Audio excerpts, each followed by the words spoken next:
Shalom, damai sejahtera di hati.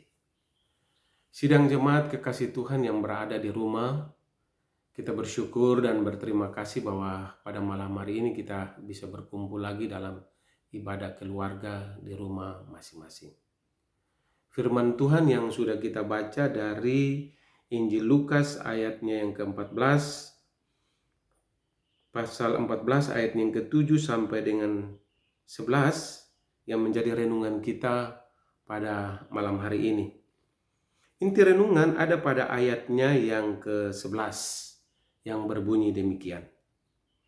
Sebab barang siapa meninggikan diri, ia akan direndahkan, dan barang siapa merendahkan diri, ia akan ditinggikan. Sidang jemaat kekasih Tuhan. Problem terbesar dalam kehidupan manusia itu adalah keangkuhan dan kesombongan, egoisme yang besar di dalam diri seseorang. Semua manusia ingin dihormati. Semua manusia ingin dihargai. Semua manusia ingin menjadi terdepan. Semua manusia ingin menjadi yang paling nomor satu. Tidak ada yang mau menjadi nomor 2, 3, dan lainnya. Tapi semua ingin untuk dipuji, ingin dihormati, ingin dikatakan pandai, pintar, kaya, memiliki segala-galanya. Problem inilah yang membuat seseorang itu merasa diri lebih hebat daripada orang lain, maka dia tidak dapat menghargai sesamanya. Dan juga dia tidak dapat mengerti akan hakikat dirinya sebagai umat ciptaan Tuhan. Padahal kita hidup di dunia ini hanya titipan Tuhan saja. Kita hidup di dunia ini hanya sementara saja. Kita hidup di dunia ini tidak kekal. Tapi kita hidup, kita ada, kita beraktivitas, kita bisa makan, minum, semuanya karena kehendak dan rencana Tuhan. Oleh sebab itu kita tidak boleh angkuh, sombong, dan arogan. Seakan-akan tanpa Tuhan kita bisa lakukan segala sesuatu. Di dalam firman Tuhan pada hari ini, di dalam inti renungan kita tadi, dikatakan bahwa sebab barang siapa meninggikan diri, ia akan direndahkan. Dan barang siapa merendahkan diri, dia akan ditinggikan. Kalau kita menjadi orang yang nomor satu, siapa yang menentukan kita menjadi orang yang nomor satu? Selain daripada Tuhan. Kehendak Tuhan, rencana Tuhan, maksud Tuhan. Itulah yang menentukan kita yang menjadi nomor satu, yang menjadi nomor 2, nomor 3. Semuanya Tuhan yang menentukan. Kalau kita menjadi orang yang terkaya, kalau kita menjadi pemimpin, siapa yang menentukan semuanya kalau bukan Tuhan? Jadi Bapak Ibu Saudara-saudara kekasih Tuhan, perumpamaan Yesus di dalam bacaan kita pada hari ini mau mengantarkan kita untuk memahami akan jati diri kita, siapa kita sebenarnya.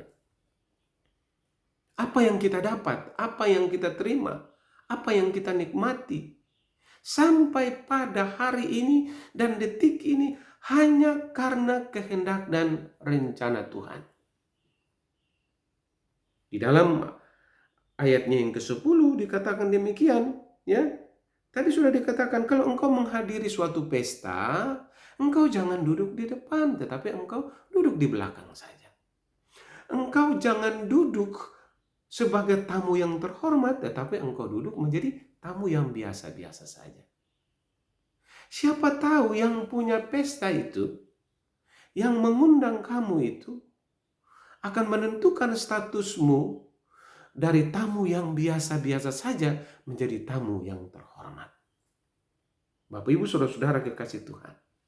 Pertanyaan kita, siapa yang mengundang dan siapa yang diundang? Dalam bacaan kita pada hari ini, dalam konteks bacaan kita, nanti kita bisa baca juga dari ayatnya yang ke-12 sampai dengan ayatnya yang ke-14 menyangkut siapa yang harus diundang dalam sebuah pesta. Di situ secara singkat saya jelaskan dalam ayat yang ke-12 sampai dengan 14. Tuhan Yesus katakan bahwa kalau engkau mengadakan satu pesta, engkau jangan mengundang orang kaya, Jangan mengundang orang yang terpandang. Jangan mengundang pimpinanmu, bosmu. Tetapi ketika engkau mengadakan suatu pesta, undanglah orang-orang miskin, orang-orang terlantar, orang-orang yang tidak punya. Engkau undang mereka. Kenapa kita harus mengundang orang-orang miskin, orang terlantar, pemulung, orang-orang yang susah? Sebab ketika kita mengundang orang kaya, orang yang punya harta, orang yang menjadi pemimpin dan menjadi bos kita, mereka bisa membalas apa yang kita berikan kepada mereka. Tetapi kalau kita mengundang orang miskin, orang terlantar, orang yang tidak punya, siapa yang membalas bagi kita? Tuhan yang membalas. Bukan pimpinan kita yang membalas perbuatan baik kita. Bukan orang kaya yang membalas perbuatan baik kita. Bukan orang yang berkuasa membalas perbuatan baik kita. Tetapi Allah yang berkuasa baik di bumi maupun di sorga yang membalas akan budi baik kita. Oleh sebab itu Yesus mau mengatakan dalam perumpamaan ini bahwa yang menentukan statusmu itu, yang menentukan keberadaanmu itu, yang menentukan engkau duduk di mana, di depan atau di belakang, menjadi tamu yang terhormat atau tamu yang biasa-biasa saja, itu adalah bukan urusanmu, tetapi itu adalah urusan orang yang punya pesta. Orang yang memiliki pesta itu, orang yang mengundang kita, orang yang menjamu kita, orang yang memberikan seluruh kepuasan bagi kita dalam pesta itu. Siapa lagi kalau bukan Tuhan yang memberikan segala kepuasan bagi kita? Siapa lagi kalau bukan Tuhan yang menyediakan hidangan bagi kita, makan minum bagi kita, kesehatan bagi kita? Kebaikan dan kemurahan Tuhan sama seperti sungai yang mengalir, tidak ada henti-hentinya. Kebaikan dan kemurahan Tuhan itu. Jadi kita tidak bisa menentukan diri kita sendiri. Kita tidak bisa melakukan segala sesuatu tanpa Tuhan yang berencana dan melakukan semuanya itu. Oleh sebab itu Bapak Ibu Saudara-saudara kekasih Tuhan, dalam firman Tuhan ini mau mengatakan bagi kita juga bahwa ketika kita menentukan diri kita, menentukan status kita, menentukan harga diri kita, menentukan kesombongan kita, menentukan segala sesuatu itu bagi diri kita sendiri, kita tidak bisa menjadi seorang pelayan yang terbaik bagi Tuhan. Karena Yesus mengatakan bahwa aku datang bukan untuk dilayani, tetapi aku datang untuk melayani. Bagaimana mungkin kita bisa menjadi pelayan Tuhan yang setia? Kita masih berada dalam diri kita keangkuhan dan kesombongan. Bagaimana mungkin kita menjadi pelayan Tuhan yang baik untuk karya-karya dan pekerjaannya? Kita masih memperhitungkan harga diri kita, masih memperhitungkan kekayaan kita, masih memperhitungkan waktu dan umur kita untuk kepuasan diri sendiri, memperhitungkan segala-galanya untuk diri kita. Dan kita tidak bisa menjadi seorang pelayan. Kita ingin dilayani, kita ingin dipuaskan, kita ingin dihargai, kita ingin semuanya bermuara kepada diri kita sendiri. Kita mau mendapat tempat yang nomor satu. Kita tidak mau menjadi tempat yang biasa-biasa saja. Kalau Yesus saja sebagai Tuhan dan Juru Selamat kita berkuasa di bumi maupun di sorga, mau merendahkan dirinya mencuci kaki murid-muridnya, membasuh kaki murid-muridnya. Yesus sebagai Tuhan dan Juru Selamat yang harus merendahkan diri menjadi manusia serupa dengan manusia, merasakan penderitaan manusia, merasakan lapar, sengsara, hausnya manusia, merasakan deritanya manusia, karena dia mau turun ke dalam dunia ini untuk mengangkat kita menjadi umatnya yang selalu dan senantiasa memuji, memuliakan namanya.